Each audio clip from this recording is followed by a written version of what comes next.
하나님의 말씀 보겠습니다. 하나님의 말씀 마태복음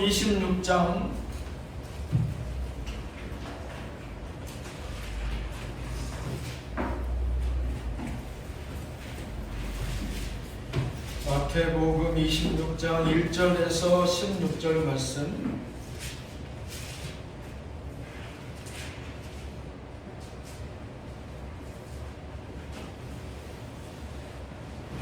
한 절씩 교독하겠습니다. 예수께서 이 말씀을 다 마치시고 제자들에게 이르시되 너희가 나와 같이 일이 지나면 6월절이라 인자가 십자가에 못 박히기 위하여 팔리리라 하시더라. 그때에 대제사장들과 백성의 장로들이 가야바라 하는 대제사장의 관정에 모여 예수를 흉내로 삼아 죽이려고 의논하되 말하기를 밀란이 날까 하노니 명절에는 하지 말자 하더라. 예수께서 배당이 나병한 자 시몬의 집에 계실 때에 한 여자가 매우 귀한 향유 한 옥합을 가지고 나와서 식사하시는 예수의 머리에 부으니 제자들이 보고 분개하여 이르되 무슨 의도로 이것을 언니하느냐. 이것을 비싼 값에 팔아 가난한 자들에게 줄 수 있었겠도다 하거늘 예수께서 아시고 그들에게 이르시되 너희가 어찌하여 이 여자를 괴롭게 하느냐. 그가 되게 좋은 일을 하였느니라. 가난한 자들은 항상 너희와 함께 있거니와 나는 항상 함께 있지 아니하리라. 이 여자가 내 몸에 이 향유를 부은 것은 내 장례를 위하여 함이니라. 내가 진실로 너희에게 이르노니 온 천하에 어디에서든지 이 복음이 전파되는 곳에서는 이 여자가 행한 일도 말하여 그를 기억하리라 하시니라. 그때 열둘 중에 하나인 바노밀라라 하는 자가 대제사장들에게 가서 말하되 내가 예수를 너희에게 넘겨주리니 얼마나 주려느냐 하니 그들이 은 30을 달아주거늘 그가 그때부터 예수를 넘겨줄 기회를 찾더라. 아멘. 한 장 보겠습니다. 요한복음 12장. 주부에는 마태복음 26장 내용은 제가 대표 구절을 적어놓았고요. 한 절 더 보면 요한복음 12장 같은 내용이에요. 같은 내용인데 조금 다른 시각으로 다른 내용으로 본 요한 사도의 말씀입니다. 요한복음 12장 1절에서 8절 말씀 같이 읽겠습니다. 6월절 엿새 전에 예수께서 베다니에 이르시니 이곳은 예수께서 죽은 자 가운데서 살리신 나사로가 있는 곳이라. 거기서 예수를 위하여 잔치할새 마르다는 일을 하고 나사로는 예수와 함께 앉은 자 중에 있더라. 마리아는 지극히 비싼 향유 곧 순전한 나드 한 근을 가져다가 예수의 발에 붓고 자기 머리털로 그의 발을 닦으니 향유 냄새가 집에 가득하더라.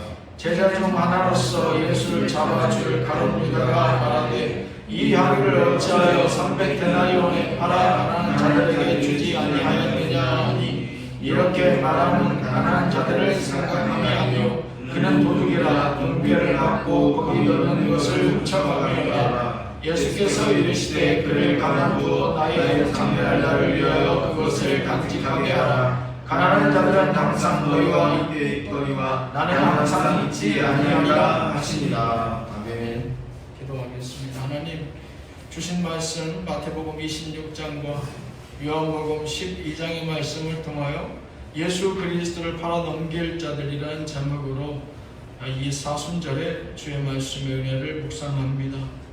이 아침에도 변함없는 진리와 생명 되신 성령의 감동하심이 종과 이 백성을 진리로 하나님의 의관대로 인도 주장하여 주시옵소서. 예수님 이름으로 기도하겠습니다. 아멘. 우리가 방금 읽으셨던 마태복음 26장은 제자들 전체를 아우르는 시각으로 본 내용이고 요한복음 12장의 말씀은 그 가운데 예수를 팔아 넘길 다른 유다를 조금 더 중점적으로 확대해서 본 내용이 바로 요한복음 12장의 말씀입니다. 26장에 보면 예수님께서 나병 환자 시몬의 집에 계실 때에 한 여인이 향유 한 옥합을 가져와서 예수께 부어서 그것으로 예수를 향유로 예수님을 감싸는 모습을 보고 제자들이 나서서 분개하는 내용이죠. 그 돈이면 이 향유 나드 한 건이면 그 당시에 약 1년치 노동자의 월급이었다. 1년치 연급이죠. 1년치 연봉. 노동자의 1년치 연봉이었다라고 얘기하거든요. 근데 보면은 이 사람이 생활이 넉넉한 사람이냐? 넉넉하다고 볼 수 없죠. 왜냐하면 마태복음 26장에 보면 나병 환자 시몬의 집에 계실 때에 예수께서 라고 나오잖아요. 나병 환자는 어디 삽니까? 성내에 머무를 수 없죠. 그 당시에 부자 환자라 해서 성 밖에, 물론 예수님께서 고쳐주셔서 그 부정함을 벗어버렸다 해서 다시 성내에 들어와서 사실 수도 있지만 그에게 특별히 부유하였거나 여유가 있었다고 보여지는 내용이 없어요. 그러면 이러한 것을 유추해 보았을 때 사실 예수님께 그 부었던 향유 한 옥합은 이 여인의 전 재산이었을지도 모르고 그 향유 한 옥합을 살 돈이 본인은 없지만 누군가에게 빌어서 그 큰 돈을, 큰 액수를 예수님에게 부었는지도 모를 내용입니다. 아무튼 굉장히 그 형편과 시대상을 봤을 때, 그 여인의 삶의 형편을 봤을 때 굉장히 큰 물건이었고 큰 고가의 향이었다는 것을 알 수 있죠. 아니나 다를까 제자들이 발끈하죠. 이것을 비싼 값에 팔아서 가난한 자들에게 줄 수 있었겠거늘 왜 예수님께서 원하지도 않으시는 것 같은데 굳이 이것을 이렇게 허비하느냐. 하지만 예수님께서는 의외의 말씀을 하시죠. 그 여인을 괴롭게 하지 말라. 그 여인을 왜 괴롭게 하지 말라고 했겠어요? 그 여인의 마음을 너희들이 전혀 헤아리지 못하고 있기 때문이다 라는 뜻이죠. 곧 그 여인이 지금 얼마나 억울하겠느냐. 너희는 그 여인의 마음도 모르고 그 여인이 그게 비싼 건지 모르겠어? 그 형편에 그것을 다 나한테 쏟아 부으면 얼마 동안 그것을 갚고 또 그런 힘든 삶을 살아야 될지 모르는데 그런 것을 모르는 그런 여인이 아니야. 그럼에도 불구하고 나에게 이 향유를 부을 수밖에 없었던 그 여인의 마음을 너희들이 알아? 라고 예수님 묻죠. 그러면서 뭐라고 말씀하시냐. 이 여인은 나의 장례를 예비한 것이라. 복음이 전파되는 곳에서는 이 여자가 행한 일도 말하여 그를 기억하리라 하시니라 라고 예수님께서 칭찬하시는 장면입니다. 실제로 우리가 지금 2000년이 지나서 이 여인의 내용을 보고 칭찬하고 있잖아요. 이 말씀을 보면. 근데 예수님께서 말씀하신 대로 요한복음 12장 내용은 같은 내용인데 비슷한 내용인데 가룟 유다가 부각이 돼요. 가룟 유다가 그 여인의 그러한 향유를 예수의 발에 붓고 머리털로 그의 발을 닦은, 여기서는 구체적으로 마리아라 여인이라는 이름으로 지칭하는데 그것을 300데나리온에 팔아 가난한 자들에게 주지 아니하였느냐. 그러면 가난한 사람들에게 많은 혜택을 베풀 수 있는데 라고 얘기하는데 예수님께서 이미 그 가룟 유다의 마음을 꿰뚫어 보시고 가룟 유다가 그동안도 회개를 맡고 있었잖아요. 제자들 가운데서 그 회개가 공금에 손댄 것을 예수님이 알고 계셨어요. 그러면서 사도 요한은 뭐라고 여기서 얘기합니까? 이렇게 말하면 가난한 자들 생각함이 아니요 그는 도둑이라. 돈꾀를 막고 거기 넣는 것을 훔쳐갑니다. 그럼에도 불구하고 예수님께서는 뭐라고 말씀하시느냐? 요한복음 12장 7절에 가만두어라. 나의 장례할 날을 위하여 그것을 간직하게 하라 라고 그렇게 예수님은 애써 애들로 이 사건을 무마하십니다. 오늘 말씀의 제목이 예수 그리스도를 팔아 넘길 자들 복수예요. 우리는 예수님을 팔아 넘긴 자로 가룟 유다만을 기억하고 있죠. 근데 6월절에 즈음에서 예수님께서 예루살렘으로 올라오셔서 제자들과 더불어서 만찬을 나누시고 그 애찬식 가운데 갑자기 세족식을 하시고 또 세작식 이후에 또 성찬식을 하시고 그 전에 물론 3번의 예수 그리스도의 십자가의 고난과 부활을 말씀하셨지만 그 의미를 알아듣는 제자는 안타깝게도 단 한 명도 없었죠. 가룟 유다가 결국 예수님을 은 30냥에 팔아넘깁니다. 그 당시에 은 30냥의 가치는 노예 한 병에 불량해요.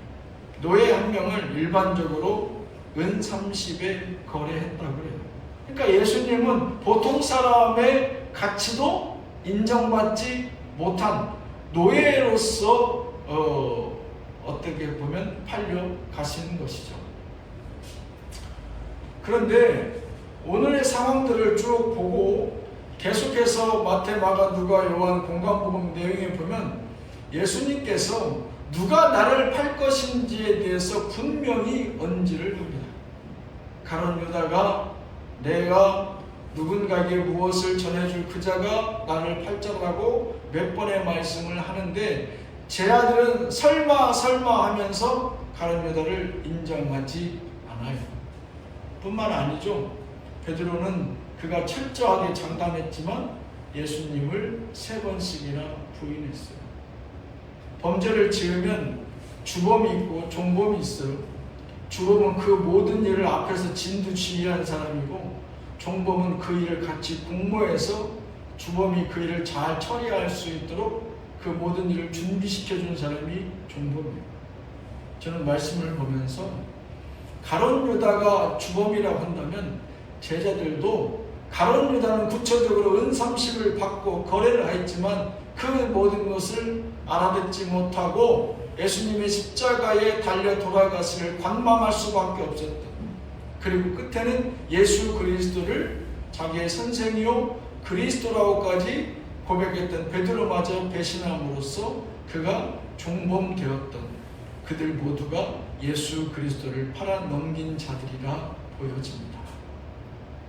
그래서 말씀을 통해서 이 사순절에 우리는 절대 그러한 사람이 되지 않아야 되겠다라는 다짐과 결의를 하기에 앞서서 말씀을 통해서 어떠한 자들이 예수 그리스도를 다시금 2000년이 지난 지금에 와서도 다시금 그 고난과 십자가가 헛되게 할 수 있는 예수 그리스도를 팔아넘길 자들인가라는 제목으로 우리가 다시 한번 찾아보고자 합니다. 첫 번째, 마태복음 26장 7절로 12절에 보면은 한 여자가 매우 귀한 향유 한 옥합을 가지고 나와서 식사하시는 예수의 머리에 부르니 제자들이 보고 분개하여 이르되 무슨 의도로 이것을 허비하느냐 라고 말씀하십니다. 예수 그리스도의 고난 앞에 헌신하지 않는 자들, 첫 번째 제목입니다. 예수 그리스도의 고난 앞에 헌신하지 않는 자들. 예수 그리스도의 고난과 한 여인의 헌신의 관계를 전혀 깨닫지도 이해하지도 못하는 자들이 예수 그리스도를 팔아넘길 자들이다. 고난과 헌신의 상관관계에 대한 전혀 이해도가 없는 사람들이 예수 그리스도를 팔아넘길 자들이다. 예수 그리스도의 십자가는 우리가 질 수 있는 십자가가 아니죠. 그분만이 감당하실 수 있고 그분만이 감당해야 할 십자가가 바로 예수 그리스도가 지신 십자가죠. 단지 우리는 그 예수 그리스도의 고난을 통해서 무엇을 배웁니까? 순종을 배우고 그 순종 가운데에 우리도 예수 그리스도와 더불어서 그 뒤에 십자가의 길을 따르게 되는 것이죠. 고난을 통해 순종을 배우고 십자가의 길을 따라가는 것, 그것이 바로 오늘 성경은 헌신이라 이렇게 얘기합니다. 한 여인이 오늘 귀한 향유 한 옥합을 가지고 나와 예수께 부었던 행동은 단순히 그의 삶의 형편에 어울리지 않는 그러한 큰 돈을 들여서 예수님께 단순히 향유를 부은 것이 아니라 예수 그리스도의 고난 앞에 내가 감당할 수 없는 고난이지만 예수 그리스도만이 감당할 수 있는 고난이지만 내가 할 수 있는 최선의 것, 그 모든 것을 드린 헌신이었다. 이렇게 성경은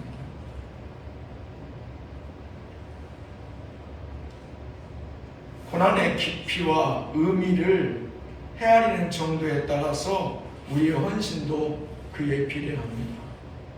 어떤 사람들이 헌신하는가?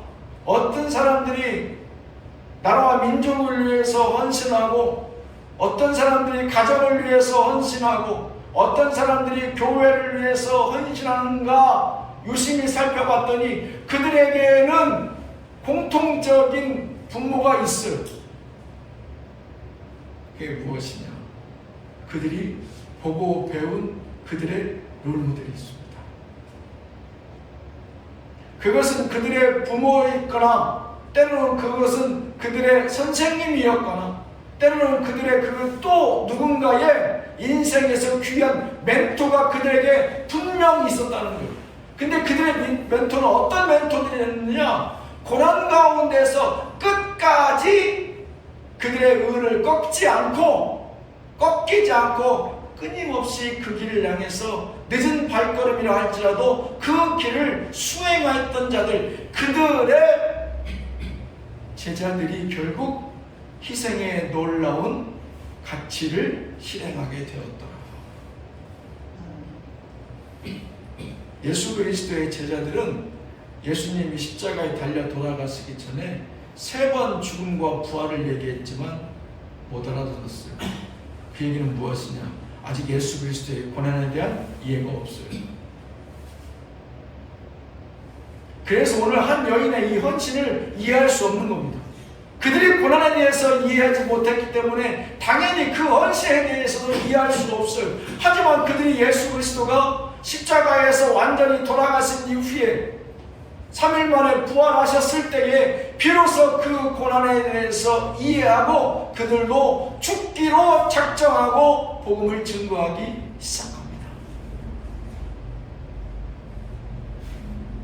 헌신은 하루아침에 이루어지지 않는다는 것을 지금 제가 말하고 있습니다.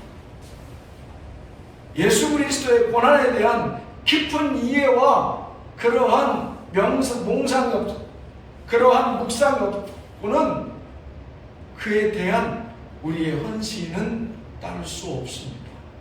주여, 나로 하나님의 교회와 하나님의 가정과 이 나라와 민족을 위해 헌신할 수 있는 길을 열어주시옵소서 소망하기보다는 나에게 앞서서, 우리에 앞서서, 이 나라와 민족에 앞서서 이 교회를 위하여서, 이 가정을 위해서 고난받았으나 그 고난을 묵묵히 수행하였던 그 누군가를 나로 알고 이해할 수 있는 마음 주시옵소서.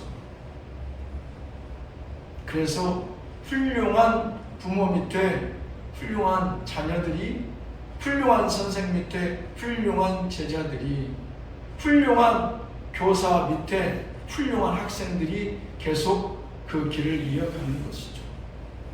그래서 아브라함과 이삭과 야곱과 계속해서 하나님의 예수 그리스도의 가문이, 그 가문 다윗과 아브라함의 가문을 통해서 예수 그리스도를 보내주시지 않습니까?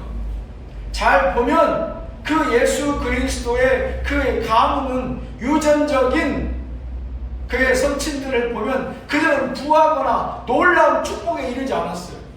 그 가운데 요셉은 없어요. 왜 그렇습니까? 성경에 그 놀라운 성경에서 얘기하는 위인들은 철저하게 고난받은 자들입니다. 그리고 그 고난에 대해서 그 고난을 발로 차버렸거나 거절했거나 했던 분들이 아니에요. 그 고난을 절대적으로 순종함으로 그 고난의 길을 그들이 묵묵히 걸어갔던 분들입니다. 그래서 그들도 그 고난을 이해하고 그들의 그 자손들이, 그 자손의 자손들이 결국 헌신하게 되고 그 헌신의 놀라운 결과물들을 그 후손 때에 이루어내게 되는 것이죠. 성경은 그것을 축복이라고 말씀하십니다. 아브라함의 언약이라는 것, 하늘의 큰 별과 같이, 저 바닷가 모래아의 술과 같이 그 많은 일가를 이루는 축복은 어디에서 오는 겁니까? 이삭과 야곱과 같이 동가숙 서가시겠던 그들이 주께서 말씀하실 때 그 고난 앞에도 주의 말씀에 전적으로 순종하였던 그 믿음으로 놀라운 축복을 이뤄내죠. 예수 그리스도의 고난을 오늘 마태복음 26장에서는 향유 한 옥합을 깨뜨린 그 여인만 알고 있었던 거예요.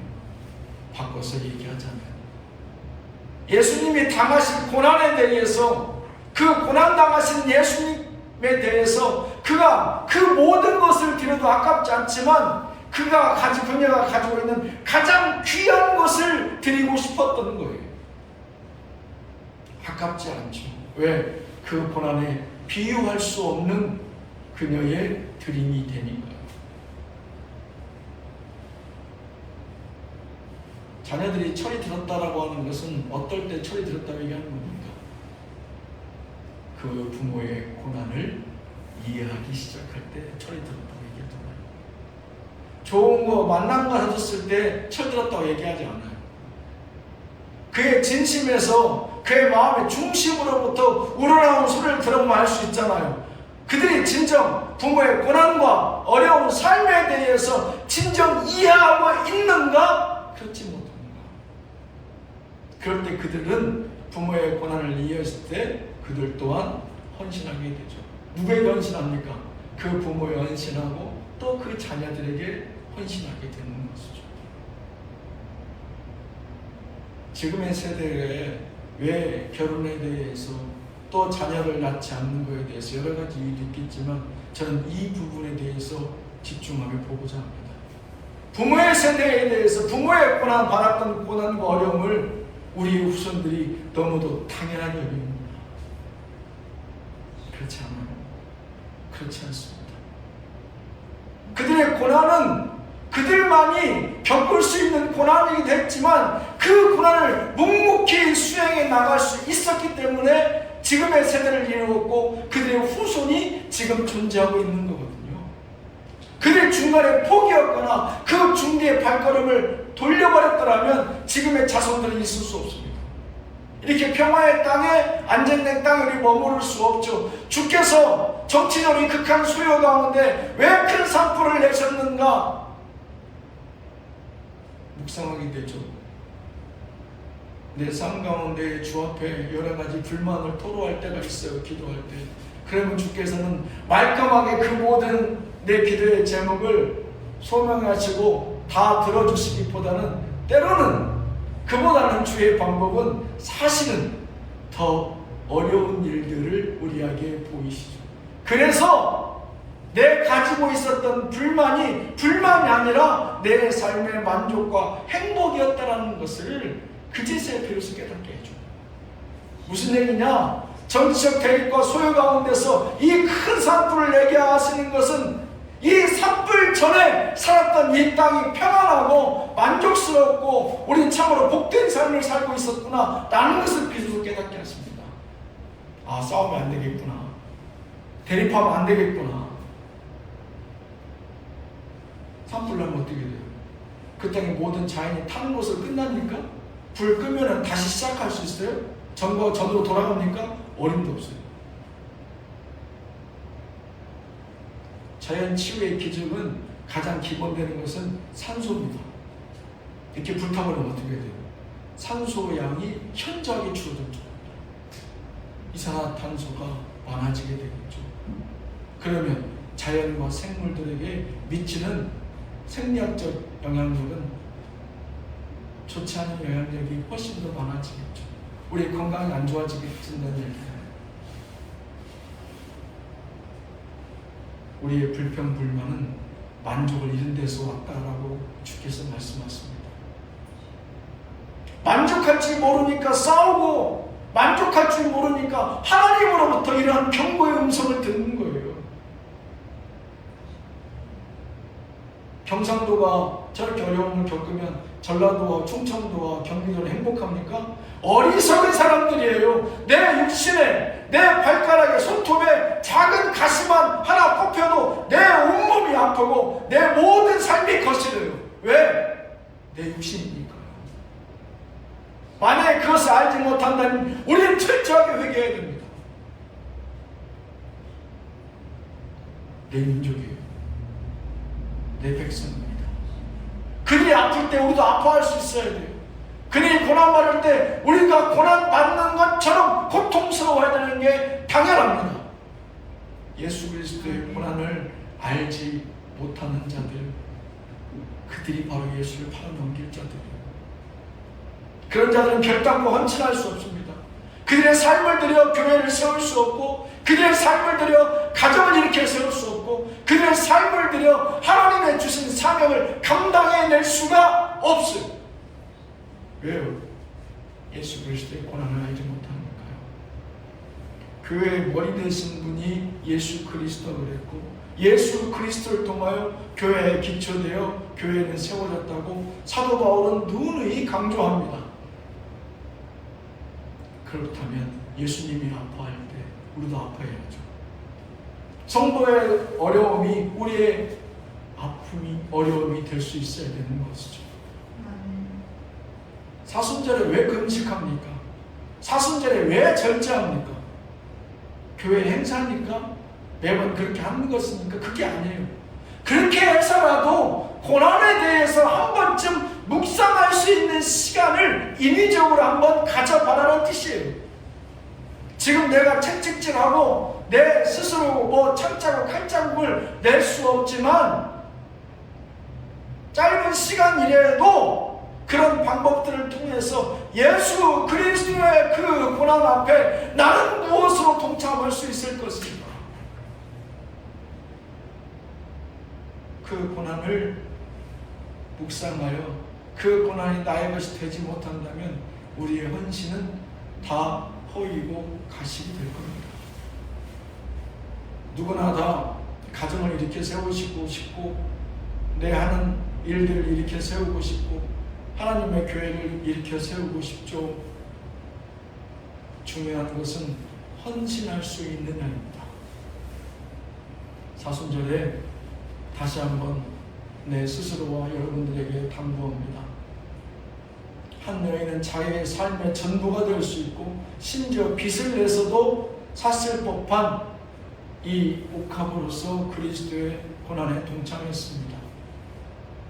비단 교회뿐만 아니라 여러분들의 가정과 여러분들의 사명 가운데 여러분들은 어떤 헌신과 고난의 묵상을 통해 동참할 수 있을 것인지 다시 한번 조용히 되돌아볼 수 있는 사순절 넷째 주간 되시기를 주님의 이름으로 축원합니다.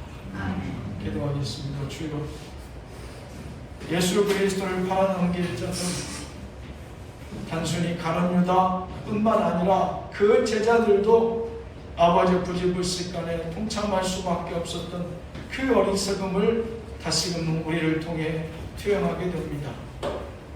주여, 그리스도의 고난, 그 고난을 통해 순종을 배우고 십자가의 길을 따르는 것이라 배웠는데, 그 헌신을 통하여서 우리는 주님 앞에, 또 하나님 주신 사명 앞에 이 교회 가운데 무엇으로 헌신할 수 있는지, 우리는 진정한 고난의 묵상에 동참하고 있는지 되돌아보는 시간 되게 하여 주시옵소서. 예수님 이름으로 기도하였습니다. 아멘.